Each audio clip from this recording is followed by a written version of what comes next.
Hey guys, welcome back to another edition of Elevate Career Success Discussions. Today, we are very excited to feature for you guys a discussion with Andrew Campbell. He is a very successful finance professional in quant finance at Citadel, as well as has the distinction of being an Olympic level athlete in rowing and having competed in the Olympics as well as multiple world championships. So super excited to bring this discussion. We cover a lot of topics about just competing at the highest level and achieving success in multiple domains. Super excited to have that. And also excited for the podcast to be joined and co-interviewed by Nick Barry, who's also on the Elevate team. So I'll let Nick do a quick intro about himself and then also intro our speaker. Yeah, thank you, Kaushik. So my name is Nick. I'm a senior at Harvard. And as I'm wrapping up in this really wild time studying remotely, I'm really happy to come onto the Elevate team to help with some of this program and to be candid, really to benefit from what all of these professionals like Andrew are so generous to share their time with and really share their knowledge. So Andrew is really someone that I've looked up to for the past few years. So just a little bit more on my background.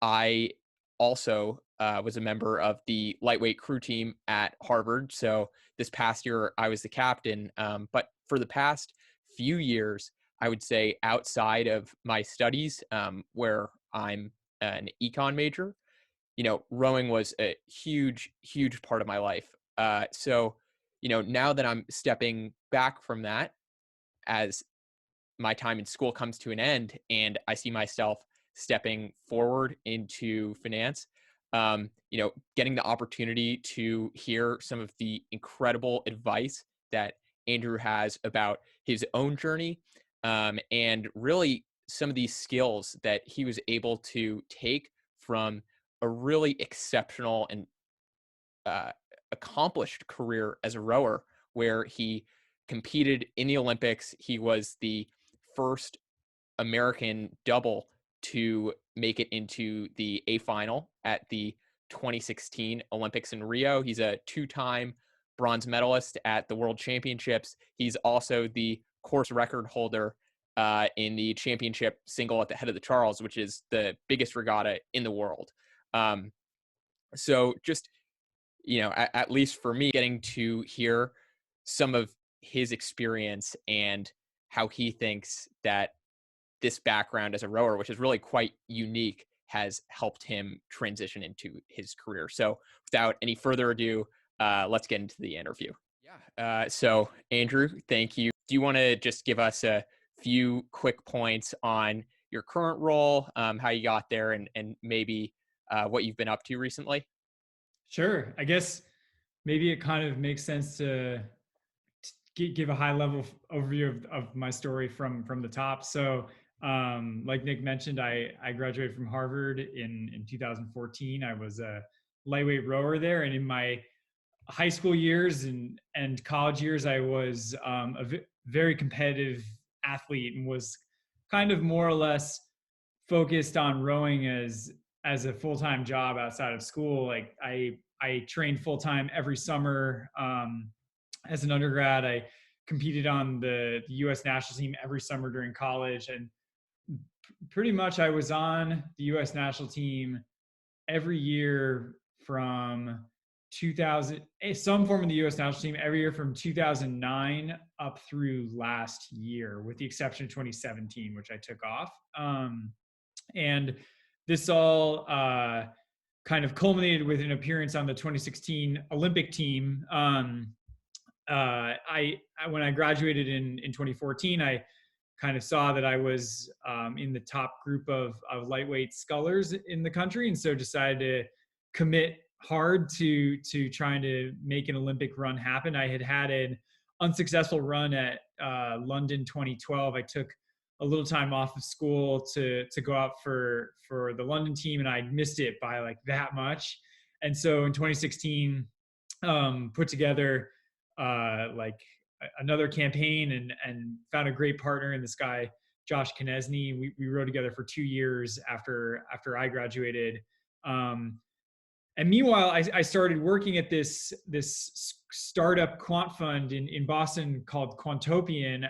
When I graduated, I was an econ major, and I thought that maybe I wanted to be a lawyer, and I thought maybe I could do like some sort of back office banking job just to kind of pay the bills, while I was waiting to go to law school, or figure out what I actually wanted to do as I was training. And so I tried to get a job at State Street, the custodial banker in Boston, and they wouldn't hire me because I couldn't do the hours. Like, I was looking for a job where I could work 10 to 4 because I was training all morning and all evening, and these kind of structured, new grad rotation programs and stuff just weren't a good fit. And so I got turned down there and at Fidelity. And so I just applied to maybe like 8 startups from angel lists, like literally just cold emailing anything that looked interesting.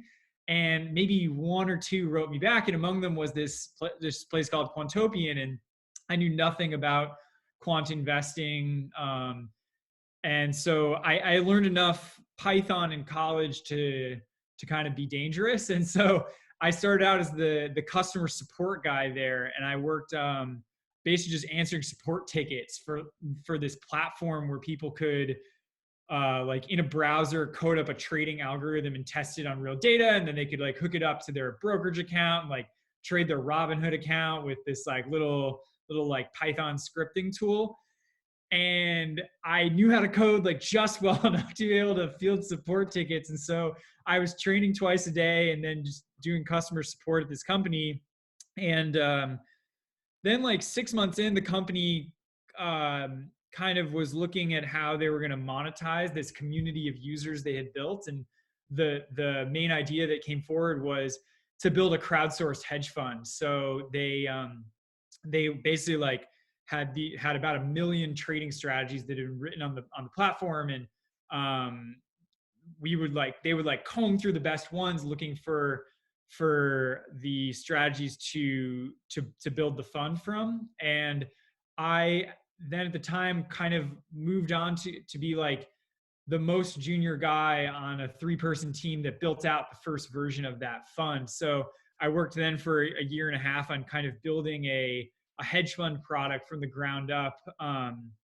And at this, like, meanwhile, continued rowing. And when my rowing sort of wrapped up in 2016, I decided to kind of really see how far I could take the quant thing, because I kind of just stumbled into this area that I enjoyed and I thought I was kind of good at. So I took a job with Citadel as a software engineer in their quant business, just as sort of like see what the inside of one of these major quant shops is like. And at the time I'd sort of decided to retire from rowing. And so I moved out to San Francisco at first, and then kind of quickly thereafter Chicago to start working at Citadel. And after a few months there, I transitioned out of software engineering and into research. And I've been working on research there for coming up on 4 years.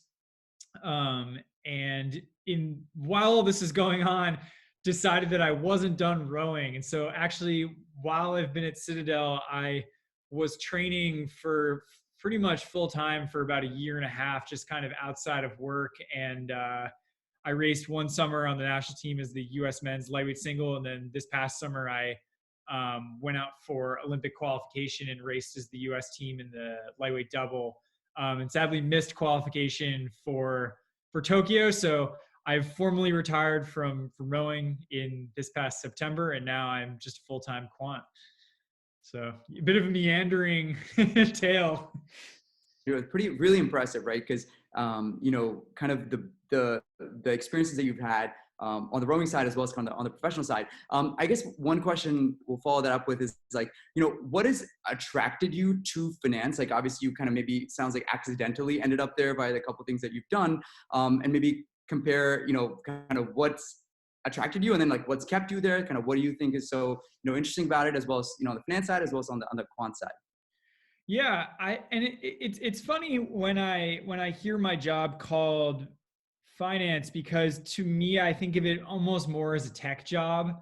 I am a like an more of an engineer at heart, and I spend my day working on software engineering problems and then math and statistics problems. And so in some ways it can often feel sort of divorced from the realities of economics and markets and the more financy topics. But at the end of the day, it is finance, and I think like a cool part about this particular nexus of finance and tech is sort of the like reward cycle, or the feedback cycle that you get from in particular quant investing, where you can in pretty short order build something that's trading in production and pushing around massive amounts of capital.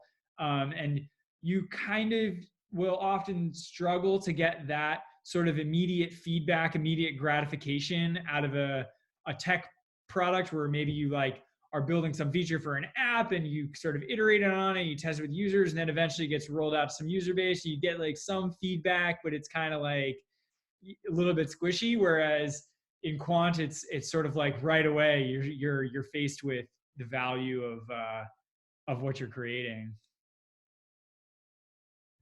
Makes sense. Right. So, at what point do you think that you realized this relationship in what you're doing? You know, whether it's this feedback loop, whether it's what really draws you to quantitative finance. Do you think that that was still while you were at Quantopian? Sort of as you moved over to this pseudo hedge fund. Do you think that it was while you were at Citadel? At what point did you really realize that this was for you, and then what was your process from that point on?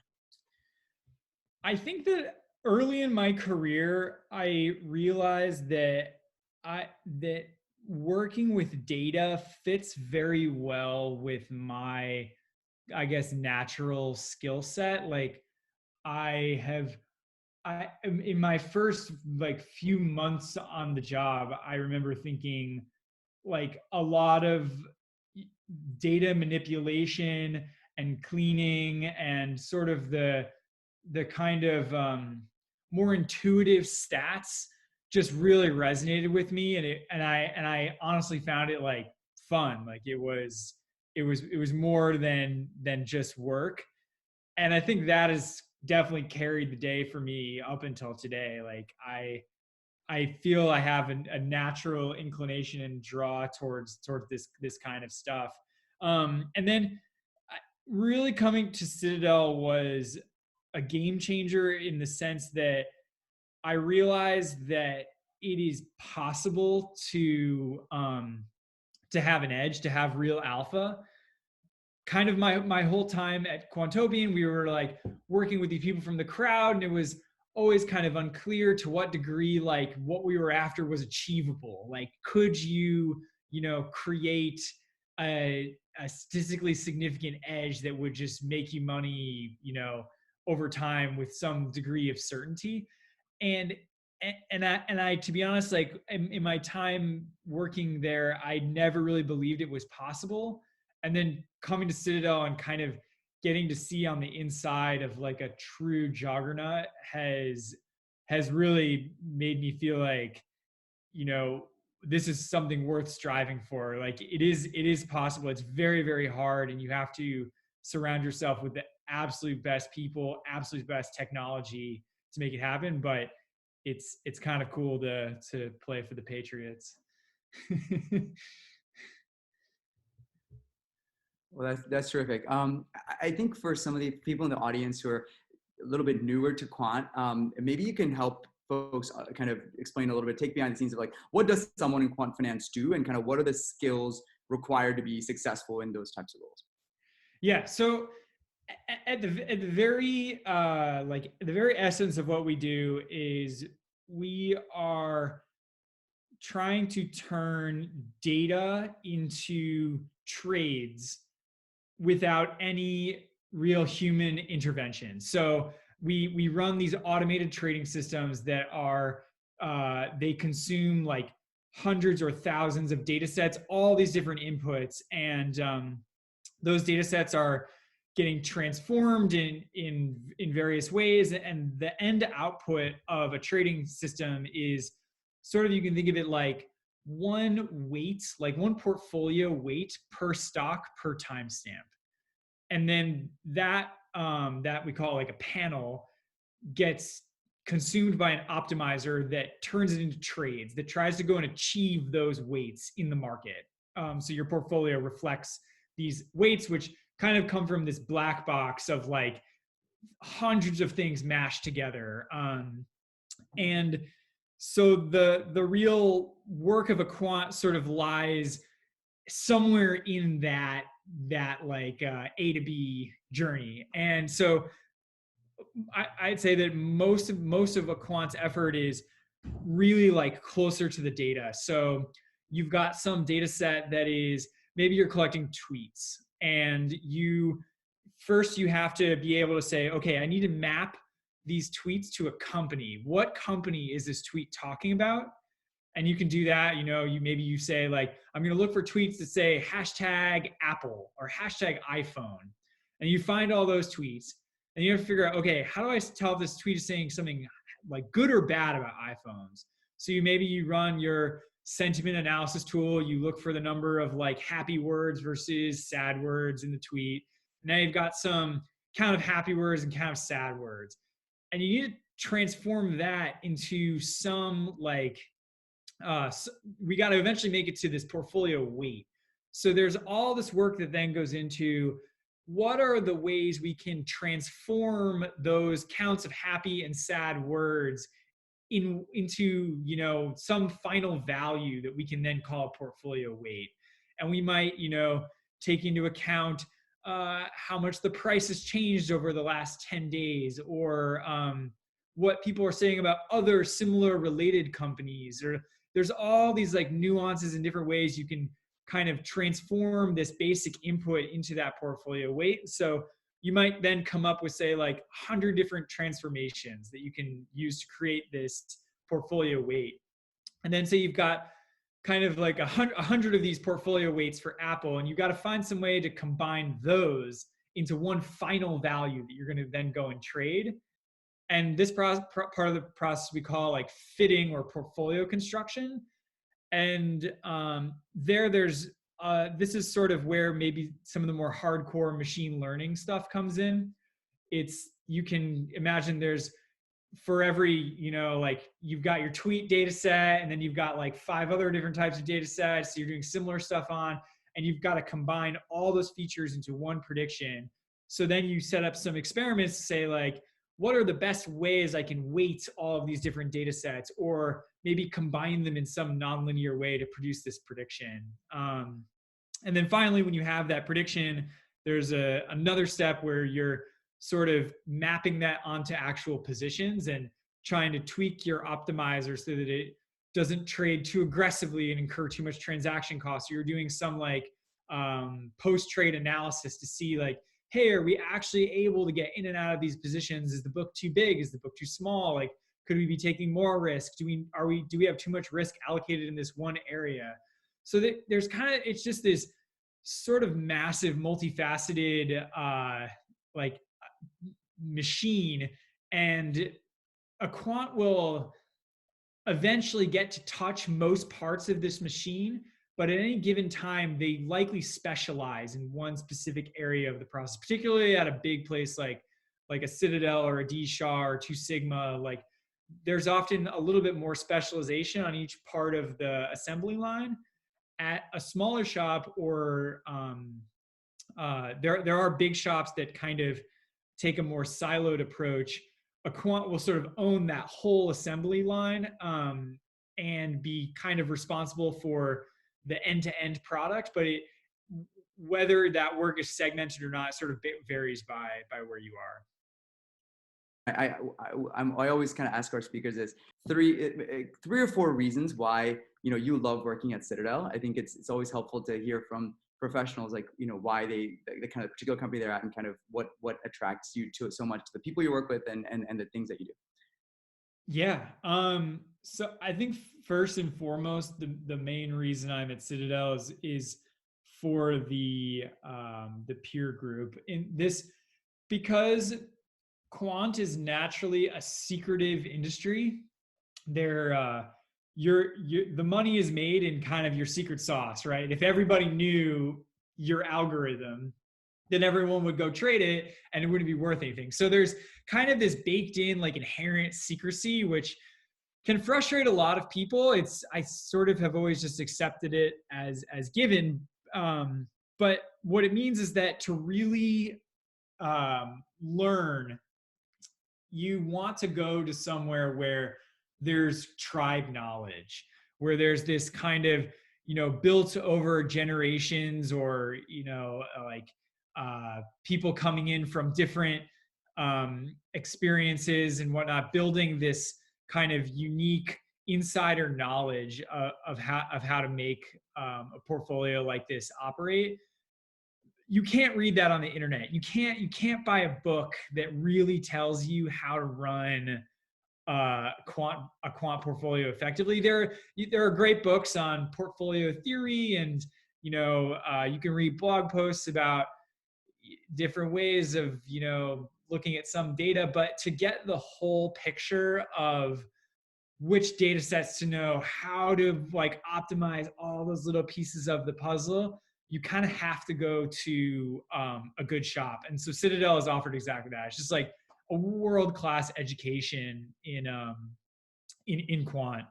It's definitely one of the leaders in the field, and it's got this heritage of both success on the fundamental side. So there's a extremely successful fundamental equities business of like humans picking stocks with fundamental intuition. And on the other end of the spectrum, there's this very successful high frequency trading business that has been a pioneer in many ways in market making across like many different assets, and in many asset classes. They are the largest market maker in the world. So this kind of insider knowledge, like shared heritage of excellence, is the main draw to Citadel. And then apart from that, in the day-to-day of trying to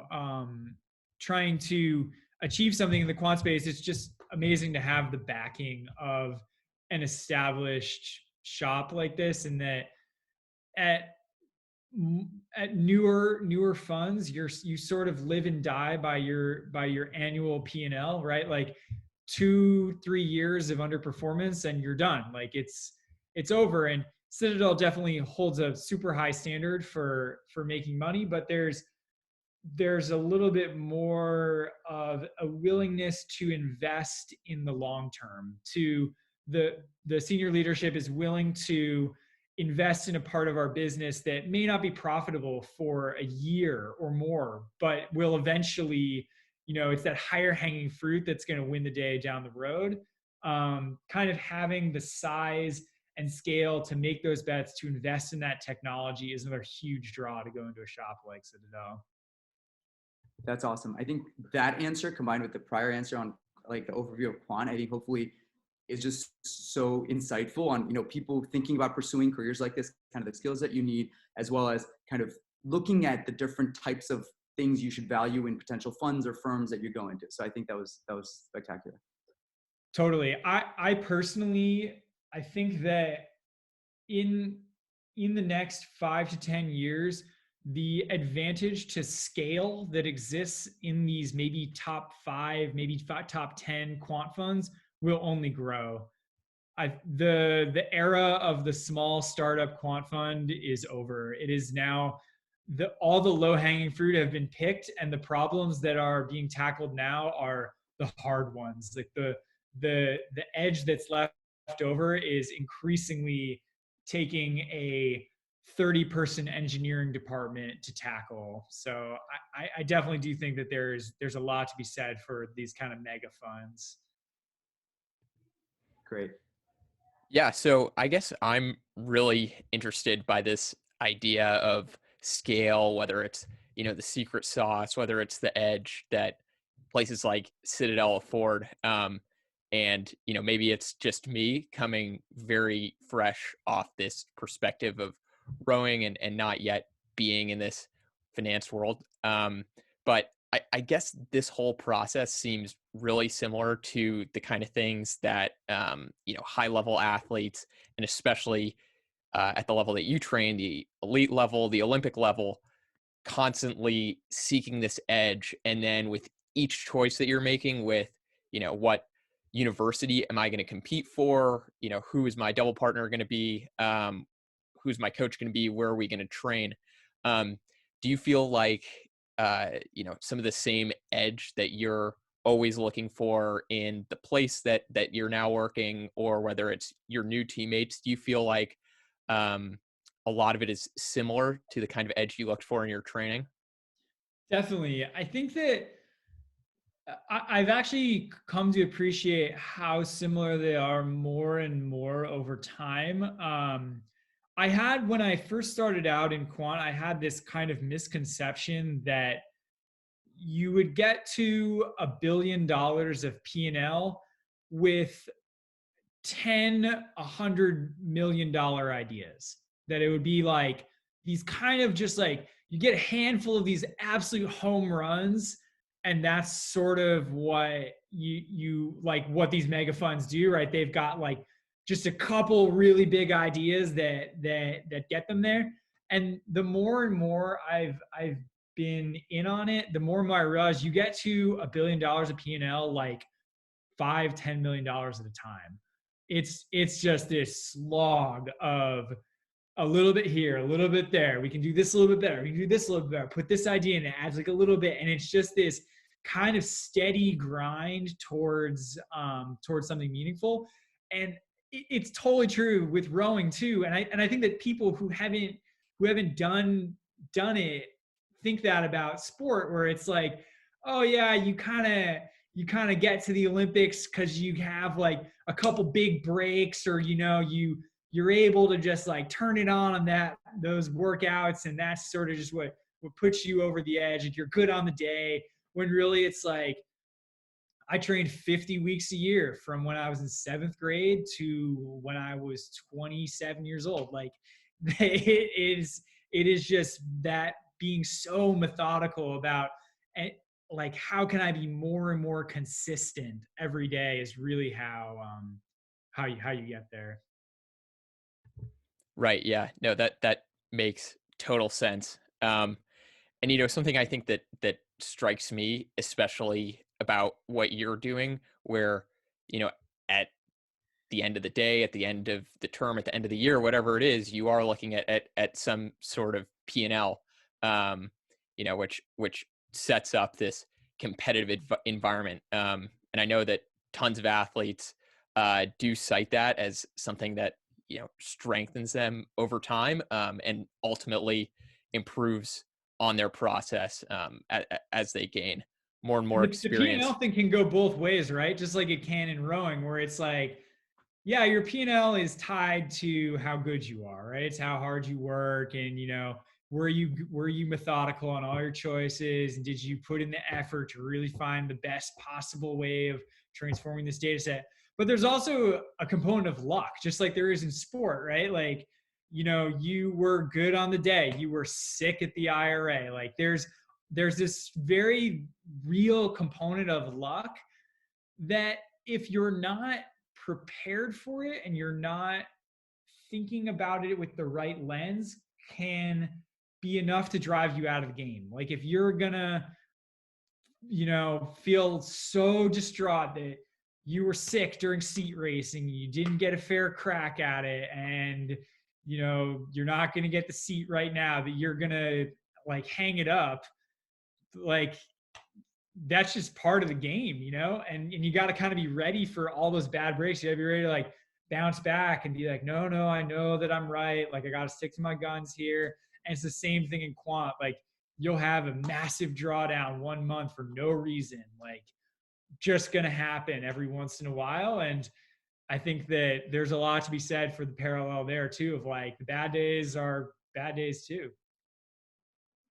Yeah, I mean, I think for me, certainly having experienced, through definitely not as long of a rowing career as you, but certainly experiencing some ups and downs. And I think that at least with whatever little perspective I have now from being away from the sport for a couple of months, I think you really look back on teammates and coaches as tempering forces. And I guess just wondering from my perspective, to what extent do you feel that team structure, is in place in your current work, or if you're taking any of those same lessons of relationships and teamwork that you built while rowing, and kind of use them in your current job. Totally. I think that rowing was great in that it exposed me to a pretty wide range of coworkers. Like I, from the very beginning, have and you as well. Like on HBL, you're forced to work with people that are different from you and have different things that motivate them, and they're upset about different variables in the process than that wouldn't phase you. And so you kind of have to learn this sort of empathy for what it's like to be another person who doesn't see the world the way that you do under pressure. And I think that has definitely helped me be a better teammate, be a better leader in the business world. Yeah, no, that's great. I mean, something that I definitely am experiencing now with a little more perspective, from sport and then from some experience in work, is like I'm sure many people are doing right now, watching this whole Michael Jordan documentary, and all of a sudden these really idiosyncratic traits that these people who are coworkers have, and these fights seem so clear that, hey, this guy Phil Jackson can really navigate because he has a great idea of what makes people tick, what brings the team together, and that's something that strikes me as a really valuable skill, that clearly this guy gained over a really long career. So I guess something else that's just of interest to me is, obviously to pursue something like rowing, which, as you mentioned, takes a huge amount of training and commitment, at an elite level, especially. Um, that has to be something that you're incredibly passionate about. And do you feel like, you were able to immediately parlay that passion into your work as you were transitioning, whether it be, while you were splitting time between your training and your job, or as you transitioned more, post Olympics? Can you talk a little bit about that? Yeah.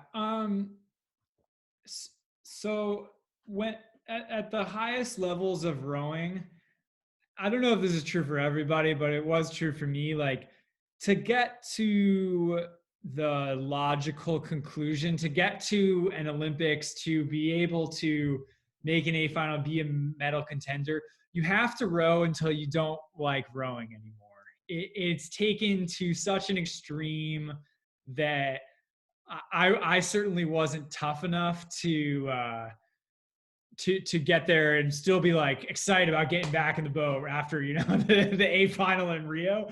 And so for me, work has always kind of been this like outlet outside of rowing, where I felt like I was always kind of a bit hedged, where if it wasn't going so well on the boat, I kind of had some other area where I could do well, and like something to think about that wasn't rowing. And then kind of on the flip side, like rowing was sort of this outlet outside of work where, when I was getting started in my career, I had a lot of anxiety about like, oh my God, is this forever? Like, have I given up on being young and being an athlete?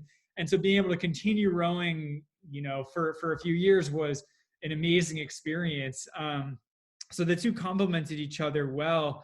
And I think that, like we've already talked about, like the skill sets definitely overlap a ton, but yeah, I'm not sure if that answers your question, but it's a interesting feature of what it was like. I to be honest, like there were a lot of very trying times in trying to balance work and rowing. And in particular, my last 2 years of trying to train while working at Citadel were very, very difficult. And I I only got through it because I had a really flexible team, and they totally bought into what I was trying to do on the water, and I could kind of lean on years of experience in doing this.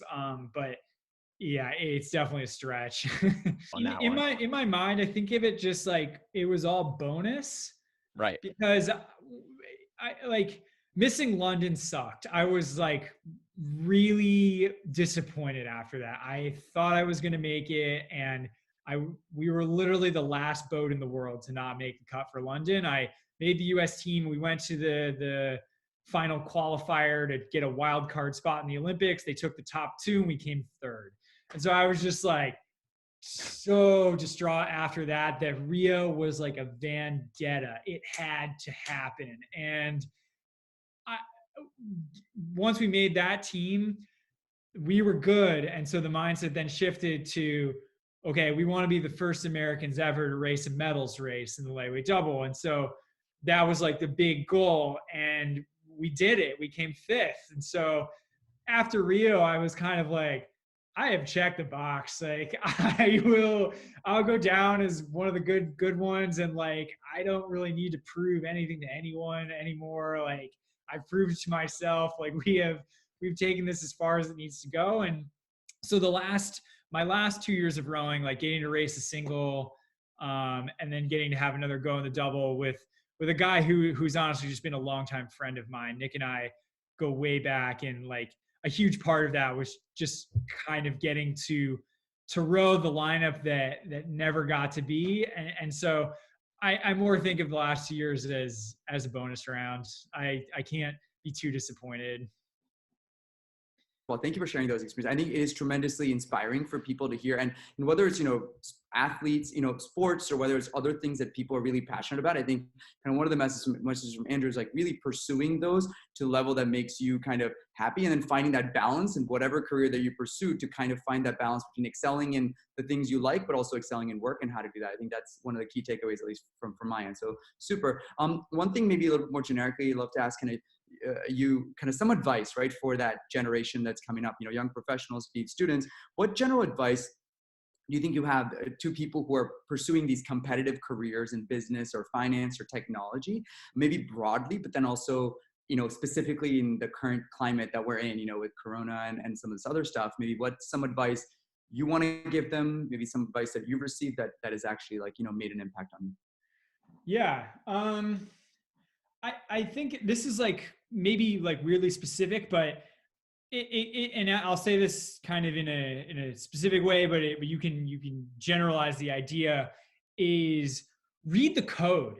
Like something that has helped me so much in my career, and I see is a huge difference maker in junior people that join our group is be fearless enough to see a problem, or take on something and just like sit there and struggle with it. Like try to on your own understand what's going on, to like actually go into the source code of this huge stack that you've been handed. You have to use some tool to do something and it's not working. Instead of like going to somebody and asking, hey, how does this work? Just figure it out. Like be fearless enough to dig in and like really push yourself to be self-sufficient. Cause I think that there's like a massive opportunity for learning there. And that's how I have kind of, been able to jump from this like sort of meandering career track into something that like is cool and I'm really interested in, is because I've sort of just like thrown myself into all of these areas where I'm totally uncomfortable and have tried to be brave enough to just figure it out. I know that sounds kind of like weird and broad, but it's totally true. No, I think I love that answer. I think encouraging people to like you're saying, dig in, but kind of be comfortable with the details and be comfortable with like ownership of the details, right? Like, just digging in, understanding it, then trying to create a solution or solve that problem and then own it, I think says a lot about you. And it could be the wrong answer, and maybe 3 out of 10 times it is, but I think the learning that you get from going into that detail and kind of developing a solution is tremendous. So I think really like that answer. A lot of people feel like when they started a new company and they're like handed some little piece to work on, they feel like, oh, I should only stay in my piece. Like I should only like try to address, what's right in front of me, and like don't like push the envelope too much. And my advice is like, screw that. Like just go for it. Like push as hard as you can in every direction that interests you, and see where it goes. Just be fearless. Yeah, I think that's awesome advice. Again, just speaking as someone who's coming right out of college now, I think that failing is certainly something that people are afraid of, and definitely in a new setting. I think it's intimidating to step in somewhere where you're not necessarily comfortable yet. And I think it's just natural to be afraid to bite off more than you can chew. But that's why I think hearing advice like that is just really helpful and reassuring to know, hey, this is how you learn. And it's vindicating to hear whether it's your teammates, whether it's people elsewhere in the field, encouraging you to take that step.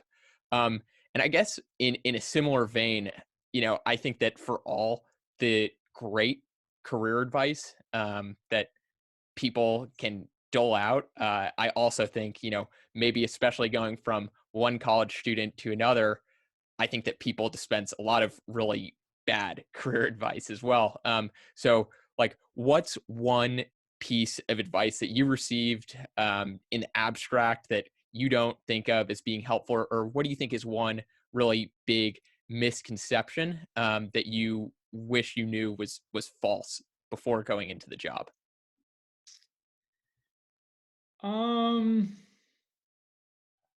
I think, and this again may be like too specific, but I think that there is a common misconception amongst college seniors that in order to become a software engineer or work in a technical role, you have to be a STEM grad. You have to be a CS grad or like a chem major, or have, worked at 10 startups of your time as an undergrad in order to be able to go be a software engineer at Facebook, or to, start a tech company, or go work in a quant hedge fund. Like I was an econ major. Like I took like 4 coding classes in my last like 3 semesters in college. I learned like just enough Python from the internet to figure out, the basics. And now I write code all day long. Like I'm responsible for a trading stack that literally turns over millions of dollars every day.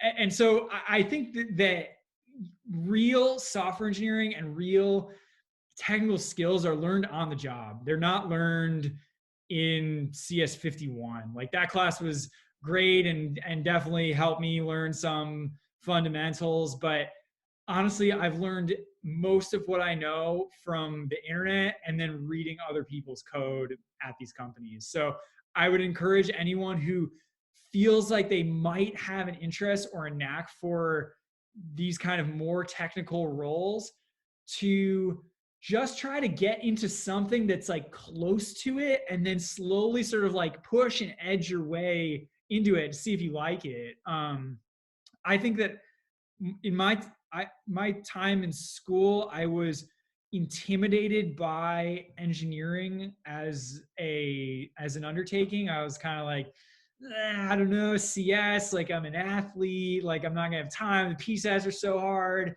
And then I did a little of it at the end of school, and I kind of realized I liked it. And now, 5, 6 years into a career, I'm like, what was I worrying about? Like this stuff, I can totally do this, and like this is totally where my passion lies. So yeah.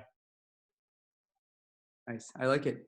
I kind of lead into the skills part. I think I'm very curious to kind of pick on that a little bit, Andrew, and kind of maybe talk about one, what you look for in candidates, right? Perhaps who are potentially coming into your team, or more broadly, and then maybe part B of that, what do you see kind of in your outlook? You mentioned some of the hard skills that are learned on the job, but as you look at the outlook, what are the most important, like technical or otherwise, skills that are going to be really important for people interested in quant careers over the next like 3 to 5 years? Yeah. So I give a lot of technical interviews, and there are certain behavior patterns that are kind of like well known. Like there's definitely a science to doing these technical interviews when you sort of look for these behavioral cues. You can sometimes tell when someone's been coached on them, but they're real, and they are like, it's not necessarily about getting the problem right. It's about how you articulate what your solution is going to be ahead of time, and how you sort of like sketch it out first and explain your thought process. And then as you go through, you're like articulating why you're doing what you're doing. So it's some of those kind of softer skills. The communication skills are critical. And you can usually, it's kind of obvious, like something either has it or they don't. There are a lot of undergrads in particular that feel like, oh, like I'm just taking a math test. Like they will do the programming question in silence. You're kind of like, no, I want to like see how you think.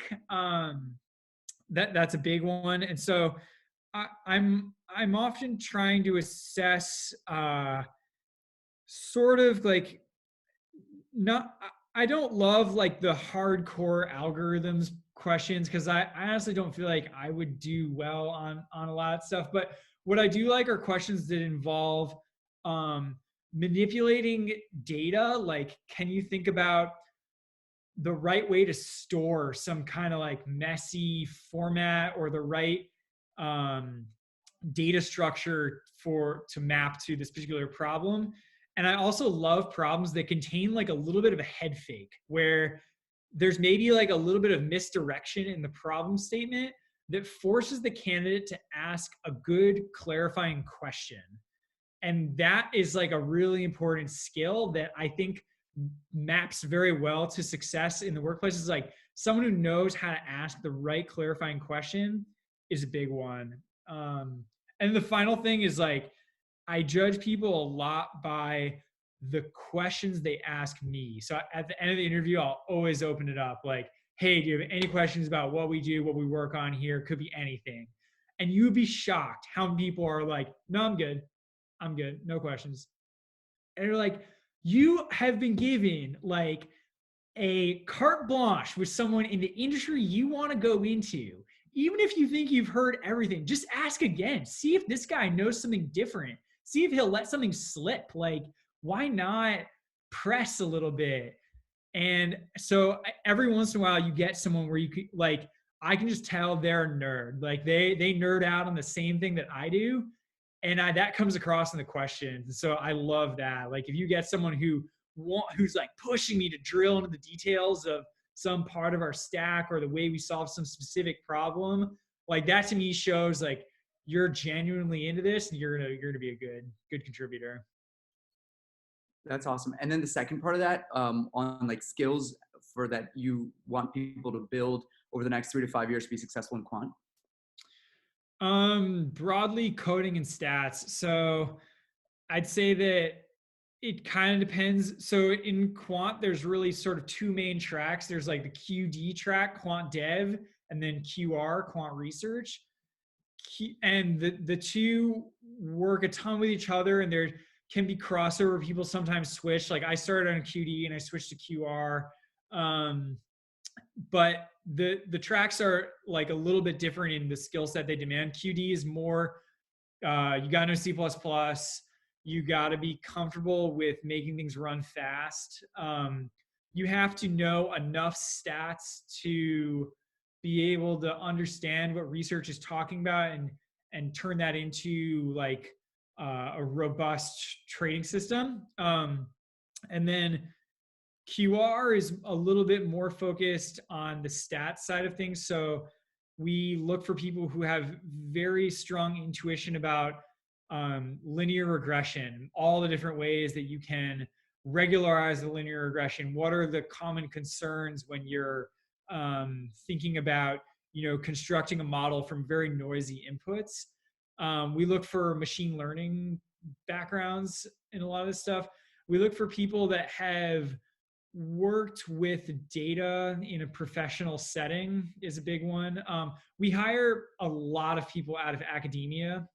It's probably like on the QR side, it's probably 75% of people have a PhD. And so they come from a pretty wide range of PhDs. Like I work with a biostatistician, an astrophysics PhD, computer science PhDs, math PhDs, but with the exception of the math PhDs who are like a little bit of a special case, the thing that all these tracks have in common is they all work with data. They're all, and their essence, trying to turn some unstructured data into some insight, which is at its core what we're trying to do. So that's sort of the more common track for QR. More commonly for QD, we're either hiring out of like there's a lot of direct from undergrad. There's also direct from undergrad in QR,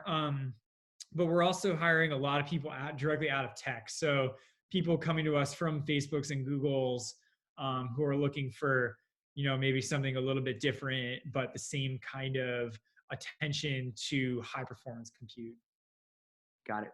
So I think that's super helpful for people that are looking kind of, there's different pathways to kind of get to kind of where he's at, Totally. but really understanding that path, arming yourself with the skills that we just talked about and kind of doing that. And also I think the first answer you said, like really being engaged and really passionate and have that understanding of the job such that you can kind of go get it as opposed to kind of let it land on you. But that's super helpful. Definitely. Yeah. Just in the interest of time, do we think maybe moving on to the rapid fire questions might be a good idea? Yeah, let's do it. What is your favorite book? It could be one professional, one personal, but things that you recommend to others that you like reading. The book that everyone in my industry is talking about this year is The Man Who Solved the Market, the Jim Simons book. So Renaissance Technologies, arguably the greatest hedge fund of all time, has just produced staggering returns in their flagship kind of insider only medallion fund.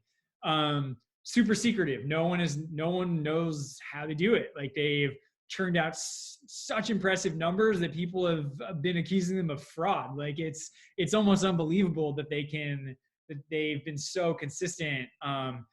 And there's this book out this year by a writer, I think he's from the New York Times, who has just kind of been the Rentech beat writer forever and has over time like convinced these key players to actually give him an interview. He ends up getting an interview with Jim Simons, the guy, the founder. And so it's this kind of incredible inside look at this money-making machine that anyone who's interested in quant should for sure read. Can't recommend it enough. It's really just stunning to see that like people were in the late 70s thinking up some, trading strategies that wouldn't become mainstream until maybe the early 2000s or late 90s. Like they were just so far ahead of the game that it's remarkable that, they were compiling databases of prices by hand to build these quant signals back then. So very, very cool if you're into the area. The gateway drug for me was Flash Boys, the Michael Lewis book. That was actually the first time I had ever heard of Citadel. And while the book doesn't portray Citadel in the most positive light, I do think that it's kind of well, the book has a lot of missteps, and there's a lot of things that are maybe kind of mischaracterized about high frequency, but it's definitely like a cool kind of intro to the area if you're and it's in very much kind of layman's terms. It's very accessible. So that's another quant book I'd recommend. In terms of like non-business stuff, I love this author Murakami. He's a Japanese author, and he writes kind of this like sci-fi mystic fiction stuff, and it's dreamy and cool and weird, and I don't know. I've probably read about like 5 of his books now, and I really like him. Very cool. I could definitely I agree with you on the Renaissance stuff. I think that's fascinating, and then I agree with you on Flash. So I've done those 2. I haven't gotten to the 3rd one yet. So thanks for doing that. And one kind of related. What are like any daily publications that you like to read?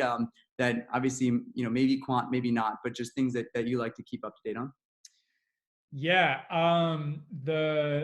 The one that I feel like everyone I know reads and I read almost every day is Matt Levine, the Bloomberg writer. So money stuff is kind of essential reading for anyone who's just like a bit of a finance nerd. He covers a lot of sort of like nerdy topics like, repo markets and like these different like corners of the financial system that are sort of backwards and weird, and he does it in a very, very funny kind of tongue-in-cheek way. So I'm just a huge fan of his writing style. I read Python Weekly just to kind of be up to date with what's going on in the Python world. I read The Information, got to get up on the Silicon Valley dirt. Do a lot of Wall Street Journal, a lot of FT, and then a lot of Twitter. Honestly, I'm big into Twitter. I love it. I can't get enough of it. I have this like massive collection of like, they call it FinTwit, like financial Twitter heads that I follow. And honestly, that is where I go to get my news. Like that is the commentary there, and like the level of detail and, access to high profile individuals in my industry and in politics and whatnot, I think is just like second to none. I love it. Yeah, I love it. I think it's just on Twitter point. I think it's so interesting to see, having been in finance for X number of years, and same for you, just how the evolution of information and how people are, both the consumer side consuming as well as disseminating information has just evolved to now kind of all being here. And so I think, so if you folks are interested, you could follow Andrew and see what he's retweeting, and you'll also get to know. My Twitter is weird. Like, I gotta warn you, like I've had a Twitter for a long time, and if you look back through it, it's like this very bizarre mashup of like really hardcore rowing content, like a lot of talk about like racing, what's going on with racing, who's good, like in the rowing world stuff, and then it's also very deep into like Python and like statistics and all these other more businessy topics that I'm into. So I don't know what audience I'm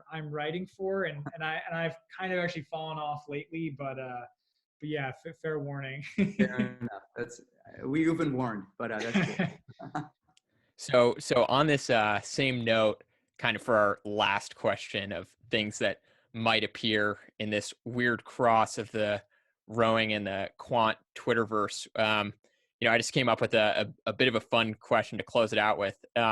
So if you had to pick a famous movie quant for your next double partner, and just give me a quick justification why. So your options here are Zach Galifianakis as Alan from The Hangover, Jonah Hill as Paul De Podesta in Moneyball. Paul De Podesta is also a Harvard econ grad, fun fact. Okay. And Eddie Murphy as Billy Ray Valentine from Trading Places. So which one of these guys do you think is the most formidable? What did you say? To be a rower? Yeah. Your next double partner is one of these guys. Well, I am a big Zach Galifianakis fan. So honestly, I feel like I would just vibe with that guy. I feel like he's got to be the play. He's a wild card. Yeah, he brings the X factor. He totally does. And hey, that teamwork too, right? If you guys kind of vibe, that's absolutely. Yeah, there are a lot of double combos out there that you wouldn't think go, but totally make it happen. Awesome. Well, I think on that note, I think Nick and I both appreciate your time, Andrew, for kind of coming on. I think we covered a whole host of topics that I think will be very helpful for people who are, whatever process of their career journey, to kind of look into, just really understand and help kind of be themselves, the best version of themselves, pursue the things they're really passionate about, excel in them, and then be able to balance the things that they care deeply about, as well as the things that they are successful and excel in, and kind of just find that, the intersection of things to be successful. And so again, with that note, we thank you for the time, and yeah, best of luck, in your career ahead, and do great things. So thank you. Thank you guys for having me.